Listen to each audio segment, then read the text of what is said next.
നിങ്ങളുടെ favourite shows ഇനി ഒരിക്കലും മിസ്സാവില്ല. ഇപ്പോൾ C5 കാണും നിങ്ങളുടെ ഫേവറേറ്റ് ഷോസ് തികച്ചും സൗജന്യമായി. അവൻ അങ്ങനെ ചെയ്താ ഞാൻ പാതി മുടിയും താടിയും ഷേവ് ചെയ്തേക്കാം. അമ്മാവൻ ആലോചിച്ച് നോക്കി. ആദ്യം കിടന്നിരുന്ന ചെറിയ താലിമാലയിൽ നിന്ന് വലിയ മാലയിലേക്ക് താലി മാറ്റി അത് അവന്റെ കൈകൊണ്ട് ഋതികയുടെ കഴുത്തിൽ അണിയിക്കാൻ അമ്മ പറഞ്ഞപ്പോ അവൻ അമ്മാവനോട് എന്തോ പറയണമെന്ന് പറഞ്ഞ് ബഹളം വെച്ചു. അന്ന് അവന്റെ കയ്യിൽ നിന്ന് അബദ്ധത്തിലാ അവളുടെ കഴുത്തിൽ താലി വീണത്.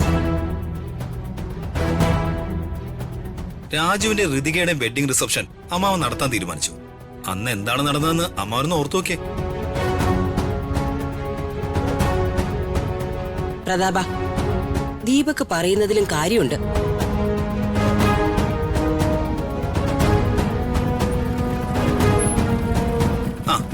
വന്നല്ലോ യാമിനിയമ്മായി, അവളുടെ കഴുത്തിൽ താലി ഉണ്ടോ നോക്കി ഒന്ന് ഉറപ്പുവരുത്തിക്കോ.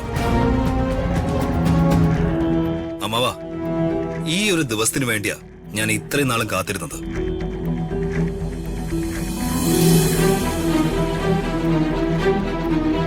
വാ മോനെ വാ, നിന്റെ എല്ലാ ഡ്രാമയും ഞാൻ ഇന്ന് പൊളിച്ചേരാം. എന്താ ദീപക്, എന്താ നിന്റെ പ്രശ്നം? നിനക്ക് വീണ്ടും തുടങ്ങിയോ? ഇല്ല മോളെ, തുടങ്ങാൻ പോകുന്നേ ഉള്ളൂ. എന്ത്?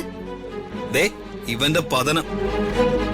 നിങ്ങളുടെ രണ്ടുപേരുടെ വിവാഹം കഴിഞ്ഞെന്ന് നുണ പറഞ്ഞ് തോന്നിവാസം കാണിച്ച് നടക്കുന്ന നിങ്ങൾ രണ്ടുപേരും ഒരിക്കലും ഇങ്ങനൊരു ദിവസം ഉണ്ടോന്ന് കരുതിയില്ലല്ലേ? രാജു, യവൻ പറയുന്നതിന് എന്തെങ്കിലും സത്യമുണ്ടോ? അത് വർമ്മ സാറേ. യാമിനി, അവളുടെ കഴുത്ത് പരിശോധിക്കുക. താലി ഉണ്ടോ നോക്ക്. ഇപ്പൊ കിട്ടും മേഡം.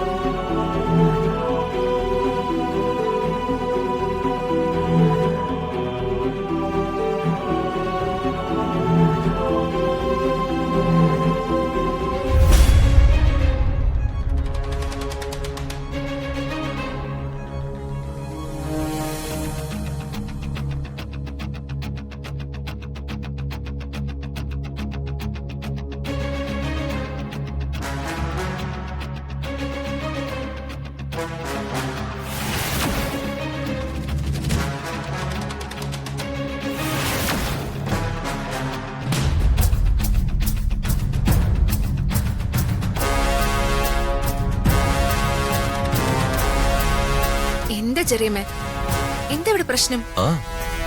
അല്ല, ഇവനെന്താ ശരിക്കും കുഴപ്പം? ഇവന് അത്യാവശ്യമായിട്ട് ഒരു ആശുപത്രി കൊണ്ടുപോയി ഒന്ന് ചെക്കപ്പ് നടത്തണോ അമ്മായി? ഏയ്, അതിന്റെ ആവശ്യമൊന്നും വരില്ല മോളെ. ചേട്ടാ ഒന്നും തോന്നല്ലേ. വേണ്ട, വിട്ടേക്ക്.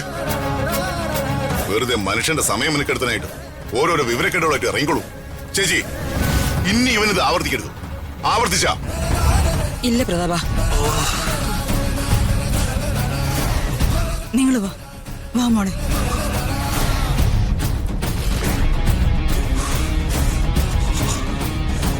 മോനെ.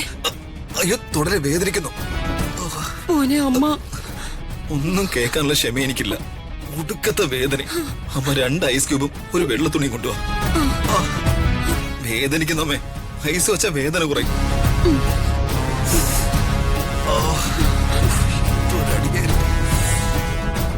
ഡൗൺലോഡ് ചെയ്യൂ C5 ആപ്പ്. കാണൂ എല്ലാ എപ്പിസോഡുകളും സൗജന്യമായി.